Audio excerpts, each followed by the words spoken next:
Welcome to the Fixing Incentives podcast, where we talk about the incentives that drive success. Now, let's get started with the show. David Melamed here. I'm the host of Fixing Incentives podcast, where I talk with top business leaders about their journey and the behavior that powered their growth. I'm really excited to have Dr. Jeremy Weiss here with me of Rise 25 again, who's done thousands of interviews with successful entrepreneurs, CEOs, and even comedians like Elon Gold. I'm a really big fan. And we have flipped the script and he'll be interviewing me. I love Elon Gold too. People should check it out. But I'm excited because we were chatting about this. And I don't even know the full story, so I'm going to dig into it. But you basically, David, almost got fired over a landing page. Almost is the key word. So I'm glad you didn't get fired. But before we get into the details on that, I want to just say this episode is brought to you by Tenfold Traffic. And for you, David, I know you do projects with companies that are willing to do a performance-based relationship. And for those of you out there, what that means is all marketing goes through you on your own dime, and there's a revenue share. And you don't want to take someone's money if you're not generating them a return, but you also want to share on the upside if there's a lot of return. So I know you only choose a few projects to pour your heart and soul into. An ideal partner is someone who has a converting funnel and can handle scale, and they let you work your magic. So if you are a company out there, you know of a company that they know their lifetime value of a client, they want to spend as much as you can to acquire a customer and dominate the market, message David. You can message him at david@tenfoldtraffic.com or go to their website, davidmelamed.com, MELAMED.com. So let's talk about, you almost got fired over a landing page. Yeah. What happened? So it was fairly early in my career. I recently left the agency and went in-house at a company that bought junk cars. And one of the first projects I had was I had to get a couple landing pages designed in order to run some tests to see, what message would convert well and things like that. So we designed these two landing pages that were almost polar opposites. So a lot of people, when they do their split testing, maybe they try to change a color or a button or maybe even a headline. But we wanted an entirely different experience to see if maybe there's something we're missing about the market or something to understand. So what we did is we had one landing page, which was very professional looking, very corporate. It talked about buying fleets of trucks and used cars from car rental companies. And it gave off this enterprise impression of hey, this is a really legitimate professional company. The other landing page looked honestly almost like a scam.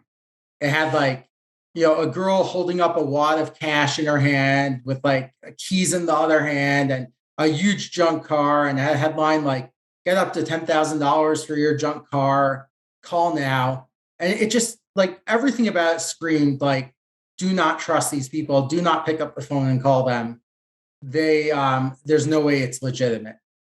And we ran a test to see which one would convert better. And this was search engine traffic primarily. So people searching cash for junk cars or sell my junk car and things like that. And before I get into the results of the test, what got me almost fired is we showed these landing pages to my boss, to the guy who owned the company. And I guess a little detail to add, my coworker, who I worked very closely with, was his son. And both very smart people, intelligent about marketing. And we showed both landing pages to my boss, this guy's dad. And bear in mind, he is an attorney as well. While he was an entrepreneur, he kind of had this legal side to him as well. And he just hated the scammy looking landing page. And he's just I don't think we should use it. And I, in my infinite wisdom, said, to my coworker, not in front of my boss, saying, you know what, he could go screw himself because I want to run this test. And that obviously got back to my boss, because you don't really tell someone in front of their, you don't really tell someone that their dad could go screw themselves or something like that. And I try to be a little more careful now. I actually, interestingly enough, after that experience, so there are two co-founders. The other boss, I had a complaint about the call center. And I used the words, I said, the call center is a disaster. And I got lectured for that it's in the corporate world and business, it's a very big mistake to use such strong language describing something, especially when you don't really have the context or know what's going on.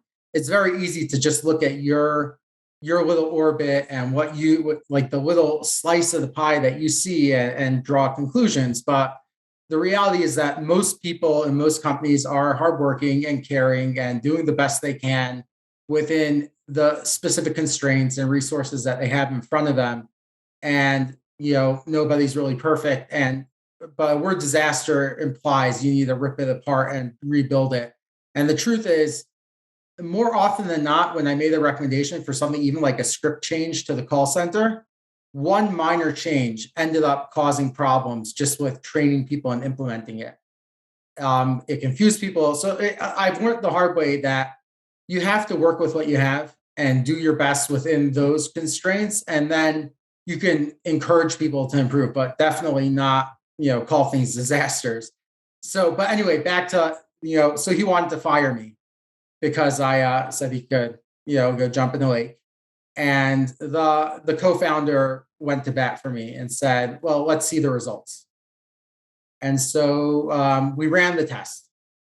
And it was why were you so, I mean, the purpose was like, you weren't being necessarily, it wasn't, meant to be rude to the person. You were just passionate about running the test.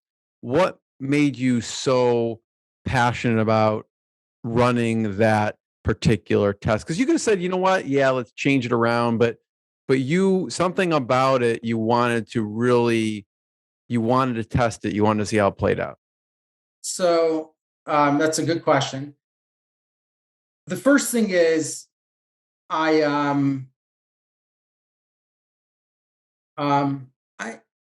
thought I knew everything. I was young and dumb and was doing well. This was, this is a client that hired me maybe 3-4 months earlier. And I went into a Google Ads account that just had a whole bunch of broad match keywords in one ad group. And just by reorganizing it and writing more targeted ads, managed to scale that spend, from about 30,000 a month up to about 300,000 a month eventually. At that point, it wasn't as high as 300,000, but I already had a little bit of credibility and wind, behind my sails, saying that, like, okay, David knows what he's doing here. The reality is I was riding the coattails of something that actually the market wanted, and it wouldn't really have mattered significantly. Why I was passionate about running that specific test, I think I don't recall. I think we used an outside company that I trusted, and they designed it and they thought it was a good idea, and I trusted them. I think also something about, it's not a very hard sell to convince somebody who has a car that's like broken down that they're getting tickets for having sitting, on their block, or the HOAs harassing. It's found money. Yeah, and to pick up the phone and call and find out how much you're going to get, it's not a very hard sell. These pages should convert well. Before this experiment, we were converting around 15% of visitors with a fairly basic message. So my instincts were that this should work even with kind of this like kind of scammy looking. Got it. In the end, we ran the test, and the corporate page converted around 23%, if I recall, into phone calls, which is better than the control, better than what we were running prior to that. But the spammy looking page converted a whopping 45% of visitors. Mhm. Means 45% of the people that clicked on our ad Wow. picked up the phone and called us for a quote, and ended up selling their car to us. There's a lot of lessons we learned from that, but even at this point, they wanted us to take it down. In the end, we ended up kind of compromising and rebuilding a new, larger site that was a little cleaner, a little more professional, but still had the same headlines and the same core message, which is, a lot of people in this situation actually thought it wasn't just found money. They thought they'd have to spend money to get their car towed. And then they suddenly found out, not only do I not have to pay to get it towed, I can actually get money for this and get a lot of money for it. And, they'll call 3, 4 people if they want, but whoever offers the most money. So the message, get up to $10,000 for your junk car, which was a legit offer if it would have been worth it, made it just a very easy sell. But yeah, one of the co-founders really had to go to bat for me on that. But I learned a lot of lessons about that. But the most important lesson that I learned from this is the reason, like, I can understand why the spammy page converted, but why didn't the corporate, enterprise, professional looking page convert? You'd think it would have more trust signals. People would trust it more, you would think. Why did that only convert about 22% or 23% of the visitors? Is it similar messaging and everything, just different? Well, the headline or the message was, something along the lines of like, we're one of the leading buyers of used and junk cars and car fleets in the country, and we buy individual cars. I don't remember the exact language. I could probably find it in the internet archives, but it was. I really believe what happened is when someone's searching on Google, "cash for my junk car," they're expecting a website from a junkyard. They're not looking for IBM. They're looking for a junkyard. And at this point in time, which was probably 2007, they were not expecting a junkyard to have a professional looking website. They weren't even expecting many of them to have websites. So the fact that they had a website that had this message that looked kind of spammy, and the phone number was just big and it didn't really fit, like nothing about it looked super professional. It added credibility because it matched the expectations of the searcher. And that's really the thing I learned that's super important, which is, aside from the fact that the data and the market should tell you what to do and what works, you really have to understand the mindset of the person you're trying to communicate with and bring them what they're expecting. And I think this is a mistake a lot of companies make, is they think they need to be polished. They think they need. So many times I go into a new company for marketing, or a company asks me for advice, and the recommendations they're getting from everybody else is, you need a website redesign. I'm working with a client now. The logo looks horrible on the site. It needs fixing. There's so many things with it that we should fix. And you would think that like the first thing we would do is like, okay, let's get the web developers, web designers, let's go into a real redesign project, which could be a $10,000, $15,000, $20,000 project on the low end if you do it right. And my instinct was, wait, the phone's ringing. Customers are coming in the door. They're showing up. There's a business here that's generating revenue. There's a business machine that's functional here. I don't need to rebuild it from scratch. It's kind of like the disaster in the call center. I don't need to rip apart the call center. It's functional, it's working. I could try to get incremental improvements. I could prioritize it and say, maybe my conversion rates will be even higher in the future. But if my customers aren't expecting perfection, if they're not expecting a small mom and pop local business to have a website or to have something really professional, that's okay. You don't need that. So, a lot of people have these mentalities of like, well, if you're a professional, you need this, you need that, et cetera. And the reality is that, all you really need to know is there revenue coming into the business right now? Is there something that the market, that customers have demonstrated to you by pulling out their wallets that they're willing to pay for? Or if it's healthcare related, that they're willing to use you for it. So I'm not saying trust isn't important, but it's important to understand what actually drives trust. Because in every situation, it's different. And it's not just like having those trust signals under a logo or on a landing page, it's about understanding what the expectations are and meeting that expectation. And as long as you're within the ballpark of what they would expect for where you are in your business, you don't have to make yourself look super professional. If you're a consultant, you don't have to make yourself look like you're the biggest agency on the planet. That's because that's just not what people are expecting from you. In fact, with marketing, and this is a weird thing. So like, I'm not taking clients right now. One of the reasons why is because, I do better with deals that I could go really deep into, and I can only do that for a few clients. And so I want it to be really big opportunities. But I'm getting, let's say, 2 to 3 referrals a week of people coming to me that they want some help with, whether it's Google Ads or SEO or just generally, analytics or digital marketing. And more often than not, I completely lost my train of thought there.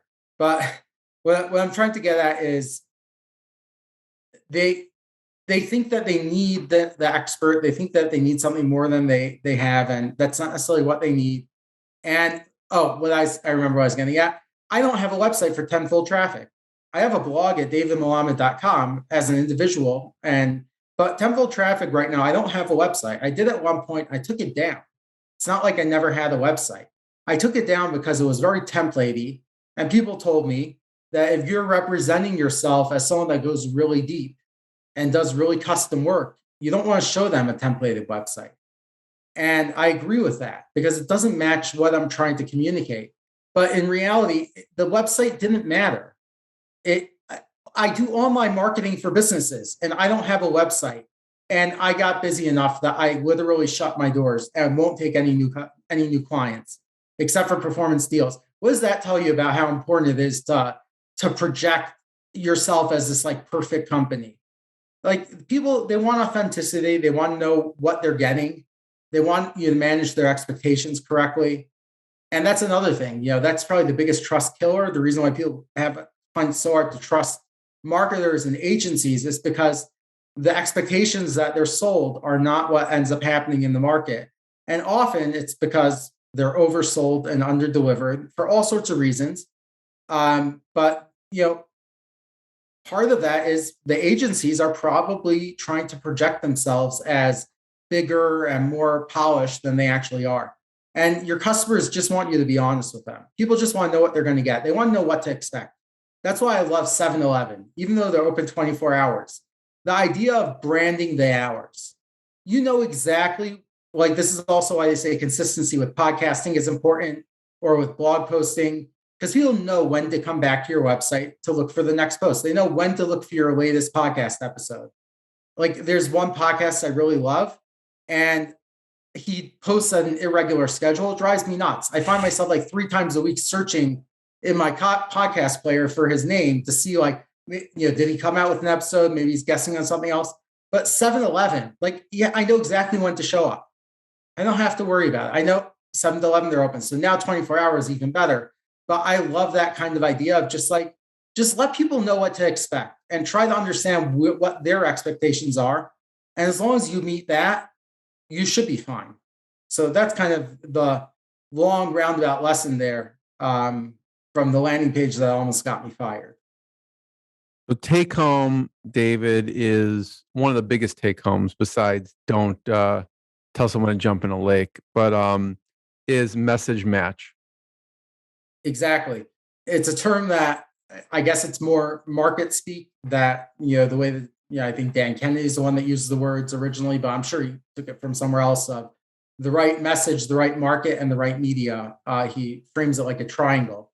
So you need all of those to kind of meet up together. So if you're going to, advertise on LinkedIn, you have to understand what's the context of the user on LinkedIn.